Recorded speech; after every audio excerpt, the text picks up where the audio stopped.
जी नमस्कार, मैं हूं दीपक मिश्रा। देखिए ये जो वीडियो है ये इंडियन पॉलिटी को यानी भारतीय राज्य व्यवस्था में इसमें जो मोस्ट एक्सपेक्टेड क्वेश्चन है एनसीईआरटी के जो आते हैं ये कवर कराए जाएंगे और ये पेट हुआ और जो भी क्लास 8th 9th 10th जहाँ जहाँ भी इंडियन पॉलिटी है यानी सिविक्स है उसमें ये बहुत महत्वपूर्ण सीरीज साबित होगी। पहले क्वेश्चन शुरू करते हैं। Who is known as the father of Indian constitution? Indian constitution के फादर के रूप में किसे जाना जाता है? महात्मा गांधी को, बी आर अम्बेडकर को, जवाहरलाल नेहरू को या ऑप्शन डी राजेंद्र प्रसाद को? तो आपको बता दूं जो फादर हैं वो हैं बी आर अम्बेडकर जी। कौन है? B R Ambedkar. The correct answer is option B R Ambedkar ji जो ड्राफ्टिंग कमेटी थी उसके अध्यक्ष भी थे। ये भी आपको पता होना चाहिए। When did the Constitution of India come into effect? जो भारत का संविधान है वो कब प्रभावशाली हुआ या कब लागू हुआ? 15 अगस्त 1947, 26 नवंबर 1949 यानी 1949, 26 जनवरी 1950 या 2 अक्टूबर 1949। तो देखो बच्चों जो हमारा संविधान हुआ था ये लागू कब से हुआ था अगर पूछे तो आप कहेंगे 26 नवंबर 1950। 49 को ये लागू नहीं किया गया था। ये बच्चों में बहुत कन्फ्यूजन होता है। 1949 को हमने उसे अडॉप्ट किया था यानी स्वीकार किया था कि यही हमारा कॉन्स्टिट्यूशन होगा। 50 से क्या हो गया था बेटा? 26 जनवरी 1950 से लागू हो गया, इम्प्लीमेंट हो गया। देखिए ये जो डेट है ना 1930 के दिन आपको पता होना चाहिए कि 1930 को पूर्ण स्वराज दिवस की याद में इसको हम लोग क्या करते हैं, मनाते हैं। How many articles were there in the original constitution? मूल संविधान में कितने अनुच्छेद थे? तो देखो बेटा 395 थे, 448 थे, 368 थे या 360 थे। तो जो हमारा मूल संविधान था, मूल संविधान का मतलब होता है जब संविधान बनकर तैयार हुआ था तो उस समय जो इसमें अनुच्छेद या आर्टिकल थे 395 थे, 22 भाग थे यानी पार्ट थे और 8 अनुसूचियां थी। याद रखिए जब संविधान बना था तो उसमें 8 अनुसूचियां थी बेटा। अब आज के समय में 12 अनुसूचियां, है ना? Which part of the constitution contains fundamental right? जो आपने अभी जाना 22 भाग हैं तो उनमें किस में फंडामेंटल राइट है, मौलिक अधिकार है? क्या भाग 1 में है, भाग 4 में है या भाग 5 में है? तो बेटा जो फंडामेंटल राइट है वो है पार्ट 3 या फिर भाग 3। कहाँ से कहाँ तक है? अनुच्छेद 12 से अनुच्छेद 35 तक, आर्टिकल 12 टू आर्टिकल 35 तक क्या है बेटा? फंडामेंटल राइट है part 3। Who is who was the first president of India? Bharat के पहले राष्ट्रपति कौन थे? अंबेडकर जी, राधा कृष्णन जी, जाकिर हुसैन जी या राजेंद्र प्रसाद जी? देखो बेटा जो हमारे देश के पहले राष्ट्रपति हुए वो डॉक्टर राजेंद्र प्रसाद हुए। कौन हुए? डॉक्टर राजेंद्र प्रसाद। आपको बता दूं जो कॉन्स्टिट्यूशनल असेंबली बनी थी यह संविधान सभा थी, संविधान सभा। तो उसके अध्यक्ष भी कौन थे? ये राजेंद्र प्रसाद जी थे। विश्व का सबसे लंबा लिखित संविधान किसका है? What is the lengthiest written constitution in the world? तो देखो बेटा जो सबसे लंबा और लिखित संविधान है वो है इंडियन कॉन्स्टिट्यूशन। कौन सा है? इंडियन कॉन्स्टिट्यूशन या भारतीय संविधान सबसे लंबा और लिखा हुआ संविधान माना जाता है। What is the minimum age of the president of India? Bharat के राष्ट्रपति बनने की न्यूनतम एज क्या है? यानी आपकी उम्र कम से कम कितनी होनी चाहिए कि आप भारत के राष्ट्रपति बन सकते हैं? तो सोचिए और बताइए। तो देखो बेटा अगर भारत का राष्ट्रपति आपको बनना है तो आपकी उम्र कम से कम 35 साल होनी चाहिए। कितनी होनी चाहिए? 35। और ये कहाँ लिखा है? ये लिखा है आर्टिकल या अनुच्छेद आर्टिकल 58। संविधान को आप उठाएंगे और अनुच्छेद 58 जब आप पढ़ेंगे तो उसमें लिखा है कि राष्ट्रपति बनने के लिए आप कम से कम 35 साल के हो और अधिक से अधिक कितना भी हो उससे कोई मतलब नहीं। यानी अगर कोई 35 साल से कम का है, मान लो 34 साल का है, तो प्रेसिडेंट नहीं बन सकता। How many schedules are there in the Indian constitution? भारतीय संविधान में कितनी अनुसूचियां हैं? तभी मैंने बताया बेटा जब संविधान हमारा बनकर तैयार हुआ था मूल संविधान में 8 थी और आज के समय हमारे संविधान में कितनी अनुसूचियां हैं? 12 या फिर 12। What is the preamble of the constitution? हमारे जो संविधान है उसकी प्रस्तावना क्या है? हमारे संविधान की बेटा प्रस्तावना है preface of the constitution, option A. इसका मतलब है कि ये कहता है कि जो प्रस्तावना है वो संविधान की आत्मा है और उद्देश्य को दर्शाती है। यानी कोई व्यक्ति है अगर हमारे कॉन्स्टिट्यूशन के प्रियम्बल को पढ़ ले तो उसको पता चल जाएगा कि एक संविधान कैसा है और इसका एम क्या है। The preamble declares India to be a, संविधान की प्रस्तावना भारत को क्या घोषित करती है? यानी अगर आप प्रस्तावना पढ़ते हैं तो उसमें भारत को क्या बोला गया है कि भारत क्या है? रिपब्लिक। क्या बोला गया बेटा? रिपब्लिक। इसका मतलब होता है, रिपब्लिक का क्या मतलब होता है ये आप जान लें। रिपब्लिक का मतलब होता है कि भारत में निर्वाचित राष्ट्रपति होगा, निर्वाचित राष्ट्रपति होगा, निर्वाचित राष्ट्रपति होता है, कोई राजा नहीं होता। यही तो है रिपब्लिक का मतलब। Which article declare, which article deals with right to equality? संविधान के किस अनुच्छेद में बराबरी की बात की गई है, समानता की बात की गई है? तो बच्चों वो जो संविधान का अनुच्छेद है वो है आर्टिकल 14। 14 में हम राइट टू इक्वलिटी की बात करते हैं, सभी के लिए कानून के समक्ष समानता की गारंटी देता है अनुच्छेद 14। Fundamental duties were added by which amendment? देखिए हमारा जो संविधान बनकर तैयार हुआ था उसमें मूल कर्तव्य या जिसे मौलिक कर्तव्य या फंडामेंटल ड्यूटीज के नाम से जानते हैं ये था। इसको बाद में हम लोगों ने अमेंडमेंट किया, संशोधन किया संविधान में और फिर इसको ऐड किया। तो पूछ रहा है किस संशोधन के तहत हुआ था? तो वो हुआ था बेटा ऑप्शन ए 42 अमेंडमेंट के तहत हुआ था और ये हुआ था 1976 में। याद कैसे करेंगे? 4 और 2 जोड़ोगे तो 6 हो जाएगा, इसीलिए याद कर लो 1976 में हुआ था amendment. What is the meaning of secular in the preamble? तो आपकी जो प्रस्तावना है उसमें सेकुलर का मतलब क्या है? कौन बता सकता है सेकुलर का मतलब? देखो बेटा सेकुलर का मतलब होता है नो रिलीजन इज प्रमोटेड। सरकार किसी भी धर्म को प्रमोट नहीं कर सकती। सरकार के लिए सभी धर्म क्या होंगे? बराबर होंगे। इसको हम लोग हिंदी में धर्मनिरपेक्षता भी कहते हैं। Who appoints the chief justice of India? Bharat के जो मुख्य न्यायाधीश होते हैं सुप्रीम कोर्ट में चीफ जस्टिस जी होते हैं, इनको अपॉइंट कौन करता है? क्या प्रधानमंत्री करता है? नहीं, इनको अपॉइंटमेंट जो करते हैं वो करते हैं बच्चों प्रेसिडेंट ऑफ इंडिया, भारत के राष्ट्रपति जी करते हैं। कौन करते हैं? भारत के राष्ट्रपति। संविधान में कहाँ लिखा है कि भारत का राष्ट्रपति ही मुख्य न्यायाधीश की नियुक्ति करेगा? तो ये लिखा है बेटा आर्टिकल 124। याद कर लेना, मोस्ट इंपॉर्टेंट आर्टिकल। वो आर्टिकल 124 कहता है कि भारत के जो राष्ट्रपति होंगे वो मुख्य न्यायाधीश की नियुक्ति करेंगे। What is article 370 related? अनुच्छेद 370 किससे संबंधित? तो बेटा ये जो संबंधित है ना ये है जम्मू कश्मीर। किससे? J&K, जम्मू कश्मीर। देखो यह जम्मू और कश्मीर को विशेष दर्जा देता था और अब इसे क्या किया है? हटा दिया गया है। How many fundamental rights are there currently? वर्तमान समय में कुल कितने फंडामेंटल राइट हैं? तो बच्चों के 7 और 6 में बहुत कंफ्यूजन होता है, तो आप याद करेंगे 6 हैं। कितने हैं बेटा? 6। कैसे? देखो पहले 7 क्या थे? पहले 7 थे। बाद में क्या हुआ था? तो राइट टू प्रॉपर्टी है, क्या? संपत्ति का अधिकार, संपत्ति का अधिकार। इसको क्या किया गया? इसको हटाने के बाद हमारे पास कितने बच गए? 6। ये हमारे फंडामेंटल राइट से इसको हटा दिया गया। Directive principles are mentioned in which part? किस भाग में संविधान के जो नीति निर्देशक तत्व हैं वो दिए गए हैं? तो आपको पता होना चाहिए बच्चों कि ये हमारे संविधान के भाग 4 में दिया गया है, पार्ट बी। और भाग 4 में देखो 12 से 35 आपका क्या है? फंडामेंटल राइट है। पार्ट कौन सा है इसका? 3 में।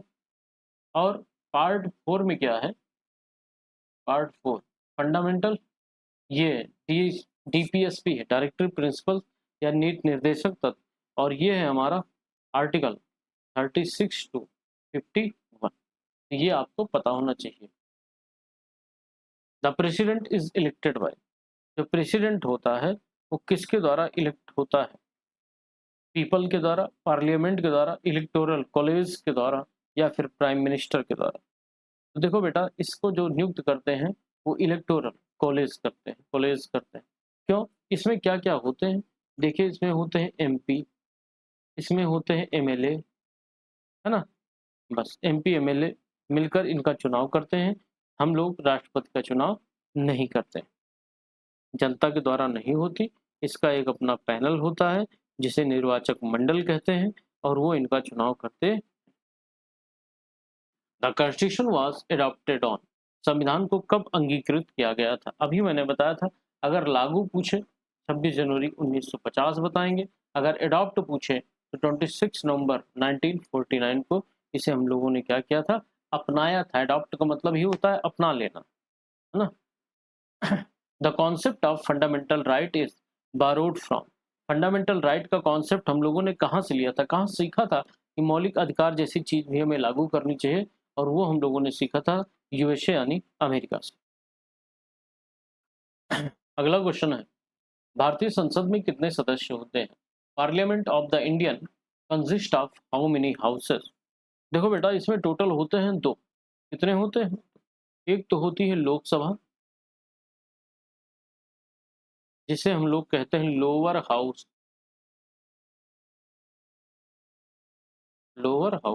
और एक होती है राज्यसभा, जिसे हम लोग कहते हैं अपर हाउस, अपर। तो यही बेटा हमारे दो सदन होते हैं, लोकसभा और राज्यसभा। लोकसभा को हम लोग लोअर, एल से लोक, एल से लोअर, और फिर आर से राज्यसभा, और यू से अपर हो गया। Which article is related to the right of education, शिक्षा का अधिकार से कौन सा अनुच्छेद संबंधित है? तो बच्चों, वो है आर्टिकल 21A। क्या कहता है ये अनुच्छेद? देखो, पहले संविधान में था नहीं, इसके लिए हम लोगों ने 86वां संविधान संशोधन किया था। 86 अमेंडमेंट कब किया था? 2002 में। और इसी के तहत हम लोगों ने शिक्षा को, अधिकार को मौलिक अधिकार या फंडामेंटल राइट में जोड़ा था। और ये बात लिखे अनुच्छेद 21 में, 21A में लिखा है कि सभी को क्या देंगे? हम लोग शिक्षा देंगे, 6 से 14 साल के बच्चों को। Who was the chairman of drafting committee? अभी बताया था कि ड्राफ्टिंग कमेटी के जो चेयरमैन थे बच्चों, वो थे हमारे B.R. अम्बेडकर जी। और इस कमेटी में कितने सदस्य थे? कोई पूछ ले तो 7 सदस्य। कितने थे बेटा? 7 सदस्य। Indian constitution is described as, भारतीय संविधान को कैसे वर्णित किया गया? आपको पता होना चाहिए कि हम लोगों ने भारतीय संविधान को जो वर्णित किया है, क्वाशी फेडरल के रूप में किया है, ऑप्शन सी, यानी संघीय ढांचा। ठीक, तो हमारा कैसा ढांचा है इसका? क्वाशी फेडरल, संघीय ढांचा का स्वरूप है। यानी हमारे यहाँ क्या होगी? लोकसभा और राज्यसभा होगी। In which year was the constitution of India adopted, भारतीय संविधान कब अडॉप्ट किया गया था? बढ़िया क्वेश्चन है, फिर घुमा के वही पूछा है। 26 नवंबर 1949 को किया गया था, क्योंकि ये 1949 ऑप्शन में है, इसलिए ऑप्शन बी सही हो जाएगा। यूनिवर्सल एडल्ट फ्रेंचाइज मीन्स, सर्वजन मताधिकार का क्या अर्थ है? इसका मतलब होता है ऑल एडल्ट कैन वोट, जितने भी वयस्क हैं वो वोट कर सकते हैं। सर्वजन मताधिकार, 18 वर्ष या उससे अधिक आयु के नागरिक वोट कर सकते हैं। Lok Sabha is also known as, अभी मैंने बताया लोकसभा को हम लोग किस नाम जानते हैं? लोअर हाउस के नाम जानते हैं।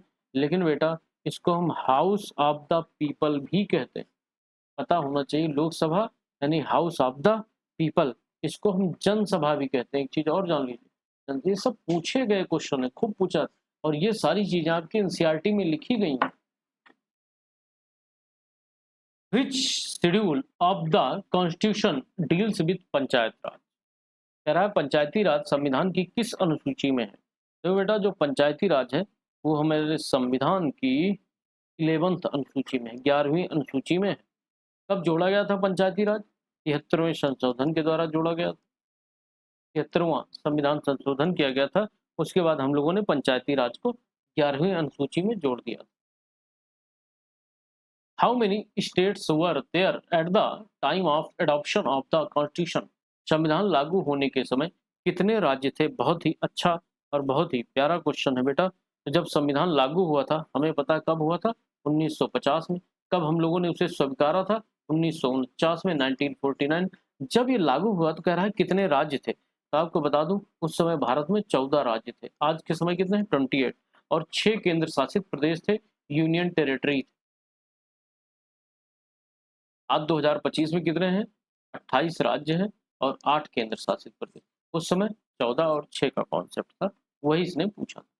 Indian constitution is written in how many language originally? कह रहा है संविधान को असली किस और कितने भाषाओं में लिखा गया? देखो बेटा, जो हमारा संविधान लिखा गया है वो सही मायने में 2 भाषाओं में लिखा गया था। कौन कौन से? आपको पता है कि हम लोग इंग्लिश अभी तक नहीं छोड़ पाए, तो तब से तो थी ही इंग्लिश। और which part of the constitution is non justifiable? संविधान का कौन सा भाग न्यायालय में लागू नहीं किया जा सकता? यानी ऐसी क्या चीज है जो आप कोर्ट लेके ही नहीं जा सकते, उसको कहते हैं फंडामेंटल राइट। ये तो बेटा जाएगा ही जाएगा। प्रिएम्बल या प्रस्तावना जा सकते हो। डायरेक्टिव प्रिंसिपल जिसे डीपीएसपी कहते हैं, जो पार्ट 4 में था। और आर्टिकल की बात करें तो 36 से 51 में था। इसकी लिखी गई बातों को आप सिर्फ मान सकते हैं, आप कोर्ट में इसे लागू कराने के लिए जा नहीं सकते, है ना। आप अगर कहेंगे तो मैं डीपीएसपी एक बना दूंगा वीडियो पे। Who was the first prime minister of independent India? स्वतंत्र भारत के पहले प्रधानमंत्री कौन थे? हमको भी पता है, आपको भी पता है, इतना आसान क्वेश्चन है। जैसे जवाहरलाल नेहरू जी भाई 15 अगस्त 1947 को ये भारत के पहले प्रधानमंत्री बन गए थे। What is the maximum strength of Lok Sabha? Lok Sabha में अधिक से अधिक कितने आदमी हो सकते हैं? तो लोकसभा में जो ज़्यादा से ज़्यादा आदमी हो सकते हैं बेटा, वो है ऑप्शन डी, 552। कहाँ पर ये लिखा गया है? तो आर्टिकल 81 में। कहाँ पर लिखा गया है? सॉरी, आर्टिकल 81 लिखा गया है कि जो लोकसभा की अधिकतम सीमा होगी वो 552, यानी इससे ज़्यादा सदस्य इसमें नहीं हो सकते। Which body resolve disputes between state? कह रहा है अगर मान लो जैसे बिहार और उत्तर प्रदेश राज्य में नदी को लेकर लड़ाई हो जाए, तो इनके विवाद को कौन सुलझा सकता है? ये सुलझा सकता है सुप्रीम कोर्ट ऑफ इंडिया। और अभी मैंने बताया था सुप्रीम कोर्ट ऑफ इंडिया के जो चीफ जस्टिस है उनकी नियुक्ति कौन करता है? प्रेसिडेंट करता है ना। और उसके बाद इनके विवादों को निपटाना हो तो सुप्रीम कोर्ट निपटाता है। अगर 2 राज्यों में क्या हो जाए, आपसी कोई मतभेद हो जाए। और ये कहाँ पर लिखा गया है? ये लिखा गया है बेटा आर्टिकल 131। सारे आर्टिकल पढ़ लीजिए। आर्टिकल 131 में लिखा गया है कि राज्यों के बीच अगर विवाद हो जाएगा तो उसका निपटान कौन करेगा? सुप्रीम कोर्ट करेगा। Which article guarantees freedom of speech? कौन सा अनुच्छेद है जो वाक स्वतंत्रता की गारंटी देता है? तो है बेटा आर्टिकल 19 देता है। कौन सा देता है? अनुच्छेद 19। फिर है भारत है, इंडिया इज ए। भारत एक क्या है? तो भारत एक है। राज्य का कार्यपालिका प्रमुख क्या होता है? राज्यपाल होता है। ये क्वेश्चन विच आर्टिकल हो गया ना इस अनुच्छेद में। हाँ ठीक। इंडिया इज ए, भारत है। क्या है Bharat? Sovereign society and secular democratic Republic. जैसे आ गया डेमोक्रेटिक, आप तुरंत आंख बंद करके इसी को लिखा लगा दें। भारत एक क्या है? लोकतांत्रिक देश है। और प्रस्तावना जब आप प्रिएम्बल पढ़ेंगे तो उसमें यही चीज लिखी गई। Money bill can be introduce इन, धन विधेयक कहाँ प्रस्तुत किया जा सकता है? तो आपको अगर धन विधेयक प्रस्तुत करना है तो आप केवल और केवल लोकसभा में कर सकते हैं, हाउस ऑफ द पीपल में कर सकते हैं, लोअर हाउस में कर सकते हैं। और ये लिखा है आर्टिकल 110 में। Who is the executive head of the state? राज्य का कार्यपालिका प्रमुख कौन होता है? तो राज्य का कार्यपालिका प्रमुख होता है, ऑप्शन है गवर्नर। ये प्रधान, देखिए राज्य की कार्यपालिका प्रमुख गवर्नर जिसे राज्यपाल कहते हैं वो होता है ना। Who can dissolve the Lok Sabha? Lok Sabha को कौन भंग कर सकता है? तो देखिए लोकसभा को अगर भंग करना है तो उसके लिए आपको प्रेसिडेंट को बुलाना पड़ेगा, यानी प्रेसिडेंट ऑफ इंडिया इस काम को कर सकते हैं। और ये करता है प्रधानमंत्री की सलाह पर, यानी पीएम की सलाह पर। जो राष्ट्रपति होता है लोकसभा को भंग कर सकता है। Right to constitutional remedies is given under which article? संवैधानिक उपचारों का अधिकार किस अनुच्छेद के अंतर्गत आता है? तो बच्चों जो संवैधानिक उपचारों का अधिकार आता है ना, वो आता है अनुच्छेद 32 के अंतर्गत, ऑप्शन सी। और इसको हम लोगों ने संविधान की आत्मा भी कहा है।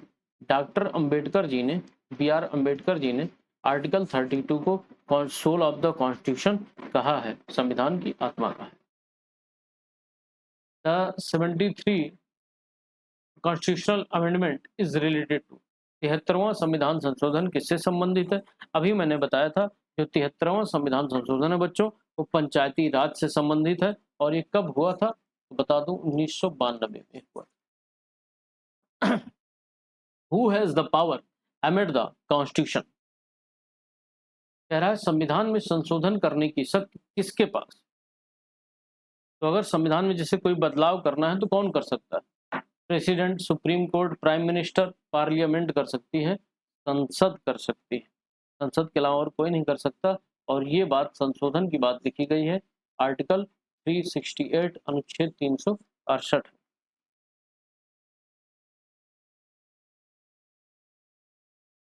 Which article of the Constitution deals with the abolition of untouchability? संविधान कौन सा अनुच्छेद अस्पृश्यता को समाप्त करने की बात करता है? अस्पृश्यता मतलब छुआछूत को खत्म करने की बात करता है। और बच्चों ये अनुच्छेद है अनुच्छेद 17 आर्टिकल 17। इसमें लिखा है कि आप किसी के साथ अनटचेबिलिटी यानी छुआछूत की चीजें नहीं कर सकते। How many types of emergencies are mentioned in the constitution?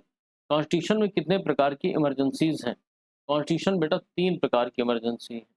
कौन सी? राष्ट्रीय आपातकाल, नेशनल इमरजेंसी 352, है ना।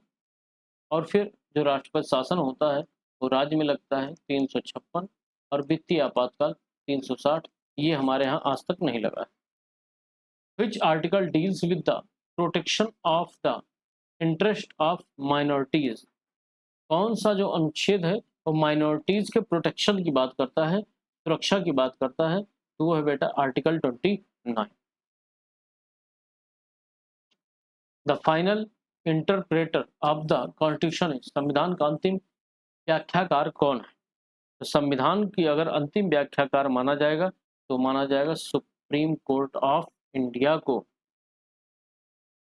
Who presides over the joint sitting of the both house of the parliament?